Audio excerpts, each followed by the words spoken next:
thinking I could do as a commercial farming. But now my brother here, the speaker, who is our senior, has condemned it. But anyway, as a speaker, I wish also to make a contribution of this particular debate. And like you've said, there were two motions. This one and another one, which was dealing with the electricity, the cost of the electricity, which was actually urging the government. This one also is urging the government. I really wish, if you look at the contributions made by members, especially on that debate, that motion which was dealing with electricity, when you look at the contribution made by members, very substantive, very concrete matters that were discussed in that particular motion. But the unfortunate part of it is that motion will just end up in the shelves of room 7, or how do you call it, table room. Same case with this one. So I really want to take the advice of the speaker that members, when you look at these very fundamental motions that we bring to the House, which are very fundamental, like this one, let us turn it into a bill. Let us go and rewrite it into a bill, so that we use the debate of this House, the contribution by members, to enrich that legal undertaking that we are going to do. Mr. Speaker, I thank you for that very serious advice. Otherwise, Mr. Speaker, this idea of betting, I remember we did a very serious debate in this House last year, in the last Parliament, especially on betting companies, which one of them was even SportPesa. Mr. Speaker, it was a very serious debate, and heads rolled. And I remember very well, Mr. Speaker, that so many betting companies were removed. They were banned. Their licenses were withdrawn. Mr. Speaker, the same reasons that we are discussing here today were the same reasons that we used at that particular moment to withdraw licenses of particular betting companies, which were actually destroying our generations.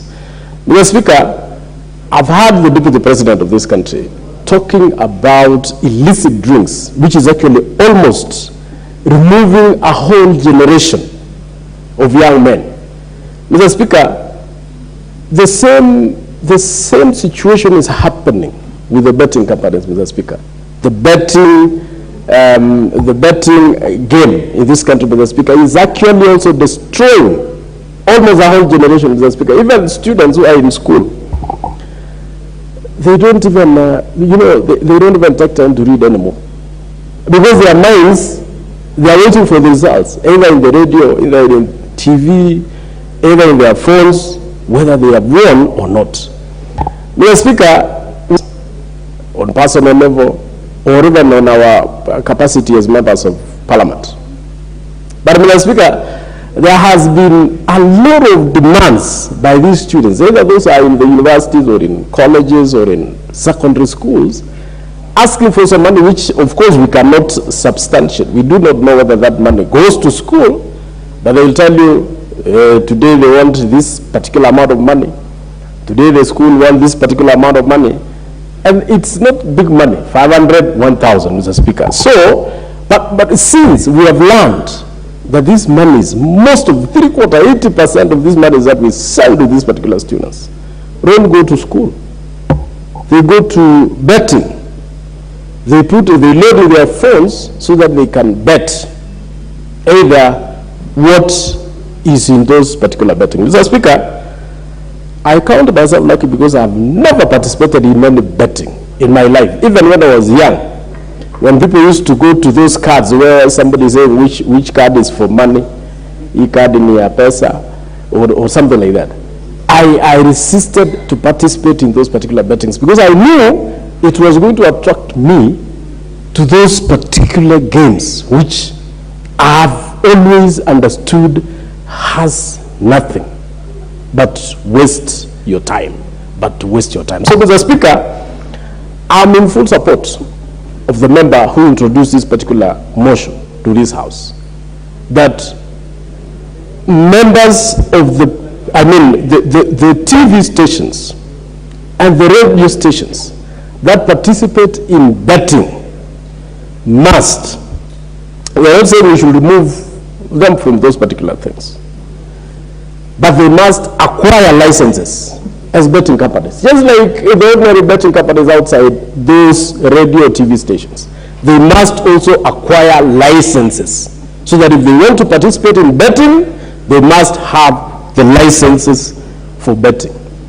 Number two, they should also pay taxes. Because how much money is actually spent on those particular betting debates or those betting activities? Billions of money, millions of money, Mr. Speaker. And I believe those particular radio stations or TV stations do not pay taxes on betting. They pay taxes only for the activities of the TV station and the radio station. So, Mr. Speaker, I think these people should be given, if they want to proceed with betting, they should also pay taxes for those particular activities of betting, because that is where millions of money are being processed. And Mr. Speaker, if we want to control these particular betting on TV and radio stations, the taxes should be followed properly and it should be high, so that we avoid destroying a whole generation of young men and women. Number three, Mr. Speaker, they should be registered as betting companies, so that if they want to participate in betting, they should abide by the regulations which are set in the acts of parliament or in law. Because those companies which are in betting right now, most of them have actually closed shop because they don't follow, or whenever they don't follow the regulations, they are closed. Because the regulations are very strict.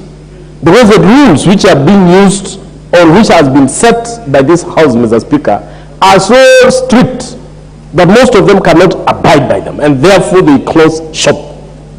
We want the radio stations, we want the TV stations also to be registered so that they are bound by the laws which are created in this House, Mr. Speaker, and so that when they make mistakes, Mr. Speaker, they can be punished using the same laws that are used to punish those other betting companies. So, Mr. Speaker, I'm in full support. But my advice is we should regulate as much as possible the betting in this country. There should be a situation, although, Mr. Speaker, you know, most of the betting are done through phones, but there should have been a regulation that whoever, like the casinos that we have in this country, Mr. Speaker, you cannot enter those casinos unless you are above a certain age. That was a very good regulation, Mr. Speaker. But nowadays, people don't go to casinos. They have casinos on their phones. So how do we regulate the participants in this particular betting? Because nowadays, people participate, whether you are 12 years, as long as you have known how to use your father's or your mother's phone or your brother's phone. You can Google, you can do whatever you can do. Mr. Speaker, my mother is over 90 years old. Going around 100, but she has a phone. I bought her a phone. I normally send her money and pesa and also airtime, but she has grandchildren who, when I send her money, after 3 days she tells me there's no money in my phone. Why, Mr. Speaker? Those grandchildren have accessed the phone. They have a PIN number. They do betting in that phone.